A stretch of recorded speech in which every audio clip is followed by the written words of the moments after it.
ఈ రొట్టెల పండగకు దాదాపు 25 నుంచి 30 లక్షలకు పైన వస్తారు అని చెప్పి ఒక అంచనా ప్రకారం చెప్తా ఉన్నారు. అయితే ఈ రొట్టెల పండగకి ప్రతి ఏటా 10 నుంచి 15% భక్తులైతే పెరుగుతున్నారు. ఇది ఎవరు దీన్ని ఆహ్వానించరు, అంటే ఎవరు దీన్ని పబ్లిసిటీ కూడా చేయరు ఫలానా రోజు అని చెప్పి. భక్తులు వాళ్ళే చెప్పుకుంటూ ఈ తేదీల నుంచి ఈ తేదీ దాకా అని చెప్పి, ఎందుకంటే వాళ్లకు మొహరం నెల అనేది ఒక ల్యాండ్ మార్క్ అన్నమాట, ఒక గుర్తు. మొహరం నెలలో 10వ తేదీ ప్రారంభమవుతుంది. అదేవిధంగా ఇస్లామిక్ క్యాలెండర్ ప్రకారం 10వ తేదీ మొహరం నెలలో 15 దాకా ఈ రొట్టెల పండుగ జరగద్ది అని చెప్పి వాళ్ళే చెప్పుకుంటూ ఇంకా 2-3 రోజులు ముందే వస్తున్నటువంటి సందర్భం మనమైతే చూసాము. ఎందుకంటే బిఫోర్గా వస్తే దర్గా లోపలికి వెళ్ళడానికి కూడా ఈజీగా ఉంటుంది. మనము ప్రశాంతంగా పోయేసి దర్గాని సందర్శించి అదేవిధంగా స్వర్ణాల చెరువులో రొట్టెల కోరికలు తీసుకోవచ్చు, రొట్టెలు పట్టుకోవచ్చు, వదులుకోవచ్చు అని చెప్పి ముందుగానే ఇక్కడి నుంచి భక్తులు రావడం జరుగుతూ ఉంది. దేశ నలుమూల నుంచే కాకుండా ఇతర దేశాల నుంచి కూడా ఇక్కడికి వస్తూ ఉంటారు. ఎందుకంటే ఇక్కడ కోరికలు తీర్చుకొని చాలామంది అబ్రాడ్ వెళ్ళిపోయి ఉన్నారు.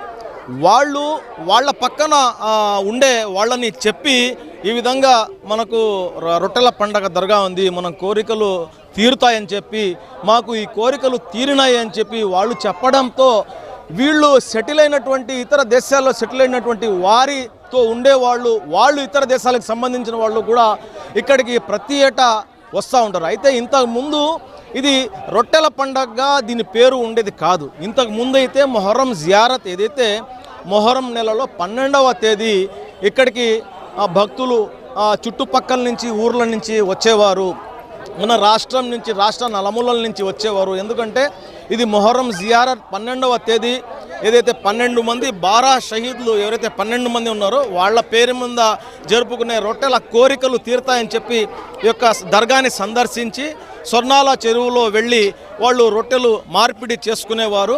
కాలక్రమేణా అంటే ఒకరిని ఒకరు చెప్పుకుంటూ ఇది లక్షల్లో చేరి ఇతర రాష్ట్రాల నుంచి కూడా ఇక్కడికి భక్తులు రావడం జరుగుతాం. ఇది 1751 ఏదైతే ఇక్కడ శిలాఫలకము పర్షియన్ లాంగ్వేజ్లో రాసి ఉన్న ఆధారం అది ఒక్కటే ఇక్కడ మనకు కనిపిస్తూ ఉంది.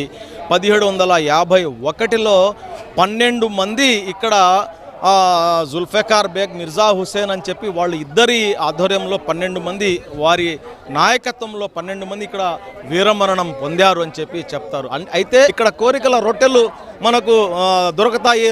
కోరికల రొట్టెలు మార్పిడి చేసే ఆనవాయితీ మొదలైన తర్వాత చుట్టుపక్కల నుంచే వచ్చేవాళ్ళు, ఇతర రాష్ట్రాల నుంచి కూడా చాలా తక్కువ మంది వచ్చేవాళ్ళు. కాలక్రమేణా ఒక 25 నుంచి 30 సంవత్సరాల వ్యవధిలో ఎవరైతే ఇక్కడికి వచ్చే భక్తులు ఒకరిని చెప్పుకుంటూ రవాణా సదుపాయం కూడా ఈజీ అయినందుకు, ట్రాన్స్పోర్టేషన్ ఈజీ అయినందుకు భక్తులకు వచ్చే అవకాశం ఉండింది. కాబట్టి ఎక్కువ మంది ప్రతి ఏటా 10 నుంచి 15% మంది భక్తులు వచ్చేవారు. అయితే ఇది రొట్టెల పండగగా 25 నుంచి 30 సంవత్సరాల క్రితమే దీనికి ఒక పేరు వచ్చింది.